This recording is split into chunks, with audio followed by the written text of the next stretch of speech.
Hello everyone! Kamusta kayo dyan? So, ito ay pangalawang araw ko pa lang dito sa California ngayon. Actually, di pa ako naliligo, no?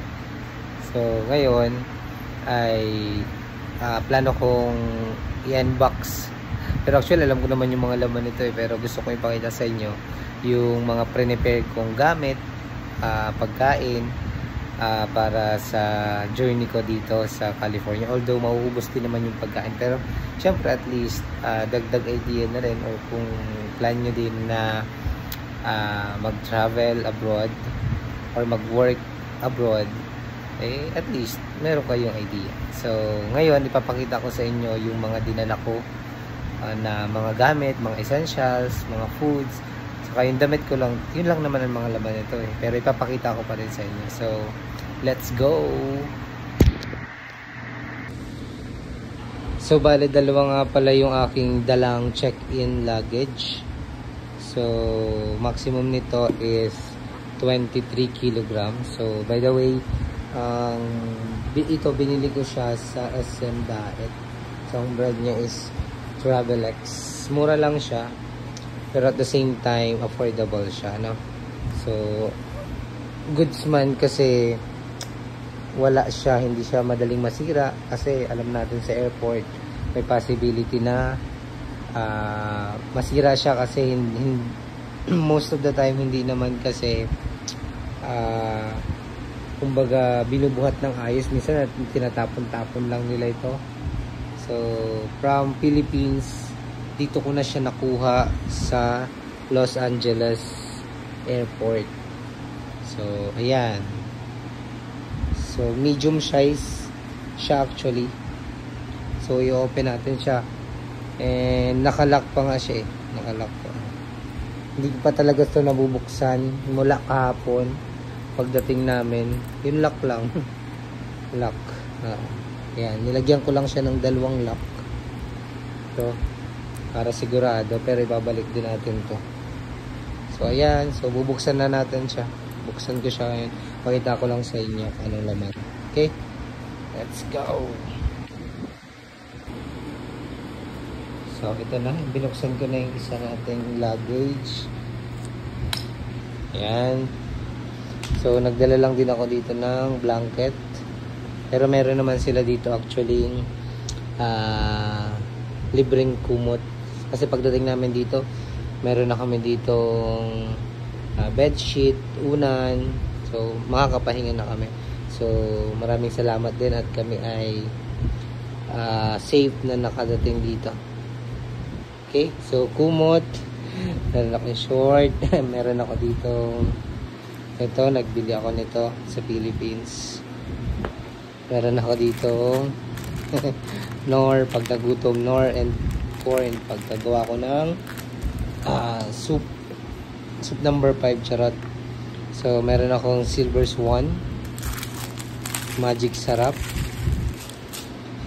Meron din ako dito cup noodles, yan, balot na balot. Baka kasi hindi payagan sa airport. So mostly dito sa part na to is mga damit ko lang, short. Yan, nagdala din ako ng hanger. Yan. So dito mga damit lang naman dito. Mga damit. Yan, short, damit. So ayan, so dito sa part na to, yan lang yung laman niya. Pero ang total ng aking kilo is around 19, pero ang maximum niya is 23. Pero nagpasiguro ako at baka may maiwan pa din eh pag nagsobra. Okay, so dito naman tayo sa side na to. Yan, dinala ko yung aking barong kasi pag meron daw ditong cultural activity ay nagsusuot or required ang mga Filipino teachers na magsuot ng barong. So shout out sa mga kuya ko dyan sa Philippines. Mga kuya.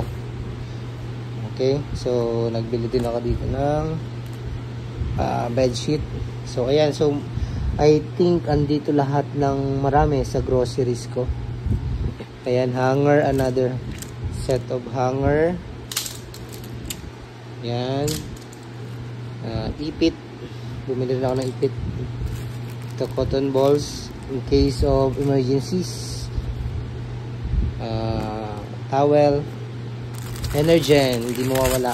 Kasi mahilig tayo pag lalo na pagpasukan, pag umaga. Kahit walang kain, Energen lang sapat na. And ito, bumili ako ng dalawang aficionado perfume. Actually, hindi ako nagpabango nung nag-travel kasi bawal man sa airport mag dala kahit sa hand carry. Ano?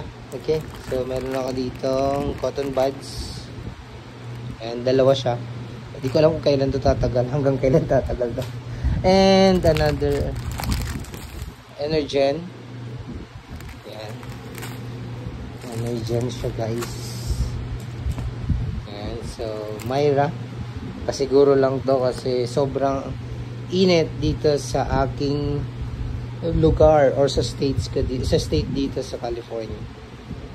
So siguro sa next vlog ko papakita ko sa inyo yung area namin dito kasi baka magulat kayo kasi hindi typical na yung state na napuntahan ko, hindi siya typical na makikita or alam natin sa California. Anyway, money is money. Kailangan natin kumita. So, go. Yan, meron tayo yan. Oh, meron ako dito. Andy, yan, mga ano natin, abubot. Huwag na natin siyang i-reveal. And another set of sunscreen. And Myra lotion. Baka naman. And yan, di mawawala. Actually, hindi ako nagbili ng yung mamahalin kasi di ko naman talaga hilig kumain ng mga corned beef. Pero ito yung usual ko kasing kinakain sa Pilipinas. Siyempre, di naman tayo mayaman. Okay? So, Youngstown sardines. Alright. And another Youngstown. Hindi Youngstown. Mayroon dito ako mga ano para sa sarili na to. Brief. Medyas, short, ito, and pasiguro din ako nito pag sumakit na yung aking katawan o likod. Siyempre, salon pass. And meron tayo ditong Wayprets. Another Wayprets yan, guys. And ito, Energen na naman. Hindi mawawala ang Energen, tatlong set. So, bali 5 set ng Energen. And meron ako dito 3 peraso ng Knorr 4 cubes. Ang saya. Meron ako nang dala nito. Right, so ito yung laman ng aking isang bagahe. Yan. Yan. So, next naman natin i-open yun. Yan. Okay, so let's go. So, ayan, dito naman tayo sa next luggage natin. So, bali dito ay mostly mga damit. Ito pa yung inano ko lang naman to. Ito yung slacks ko nung nagtuturo ako sa school sa DepEd. Short. Ayan. Actually, di ko na alam. Pinagsasalpa ko lang siya kasi last minute na din ako nagkasikasa. So, ito. Toyo. Bumili tayo ng toyo. Oh, ayos na po. Turn ng toyo. Medyas. Gamit na medyas. Sayang kasi. Kaya, inano ko na lang. Dinala ko na lang siya. Eh, yung luma kong coat. Yan. Yan pa lang. So, ayun. Meron din tayo dito another short. Ito, hindi ko pa to binubuksan pero bigay ito ng aking agency bago ako umalis. So, survival kit. So, i-unbox din natin siya next vlog natin. And share ko lang din sa inyo some of my stories dito sa aking journey na tinahak. Okay, so ito na lang. Unbox natin siya next time. Okay? So next natin ito, jacket from Bench, brand new, charot.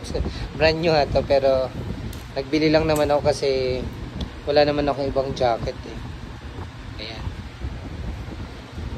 Pero hindi ako mayaman, kaya nga ako magtatrabaho dito eh. Another set of hanger. Ayan, nilastikohan ko kasi baka matanggal. Ayan, meron din tayo ditong mega sardines. Kasi hindi naman natin yan uubusin agad. Fresca tuna. Pag lang tayo nagugutom at namimiss natin ang mga Filipino food. Ayan, another toyo. Ayan.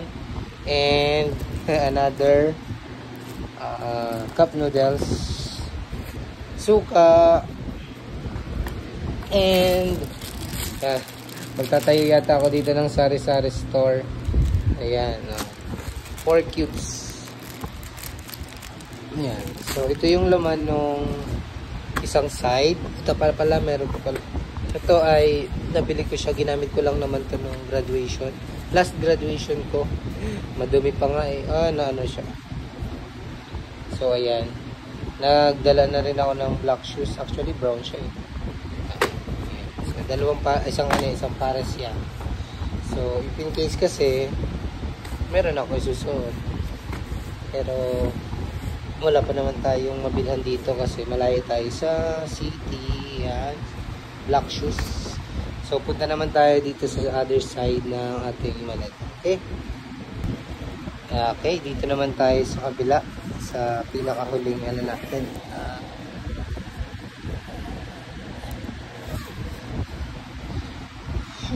Pagod. So, dito, mostly, I think talagang marami na dito is mga damit ko. Pero meron din naman ako dito mga nilagay na konting pagkain. Alright. So, towel, panyo. Bumili na rin ako ng sa Philippines ng white shirt if in case na pang ilalim. White t-shirt from Kentucky. And meron akong sando. Mga bago po yan. Kasi nag-aamutik na yung mga dati kong damit. Alright, so dito meron naman tayong another set of food. Filipino foods. Yan. So, Skyflakes. Kahit walang laman ang tiyan. Kailangan ng lamnan eh. Eme lang. Dito meron tayong Magic Sarap ulit. Dalawang pack yan. Milo and oyster sour sauce. Okay, ayan. Then meron tayong Lucky Me Chicken. And ayan, ito naman is hindi man ako talaga gumagamit ito, pero malay natin magamit natin sa mga susunod na panahon. And beef, Lucky Me beef. And another t-shirt. Yan, mga damit ko na yan. Damit ko na yan. Tapos dito may towel lang ako dito ang isa, pantalon, short, and yun nga, mga ganok. And dito naman, ayan, may dumaan, malapit kami sa may tren eh. Okay, so dito another pack naman ng Pansit Canton, Colgate, nag-iisang dingdong. Nagbili ako nito kasi ito yung ginagamit ko. Goodsman, hiyang kasi sa akin. Tapos deodorant, kailangan natin yan. And meron ako ditong Katingko and Vicks. And yung aking nag-iisang belt. So, yan yung laman ng lahat ng luggage na dala ko lang dito. So, yan lang yung lagi kong gagamitin, kakainin, if ever. So, yan. Sana ay patuloy kayong manood ng ating videos. And, kung meron kayong question sa process siguro, sana masagot natin. Anyways, bagong-bago pa lang. Pangalawang araw ko pa lang dito. Ano? So, grabe pa yung adjustment. Actually, inaantok pa rin ako hanggang ngayon. So, yun lang. Ano po? So, see you in next vlog. Peace out, guys.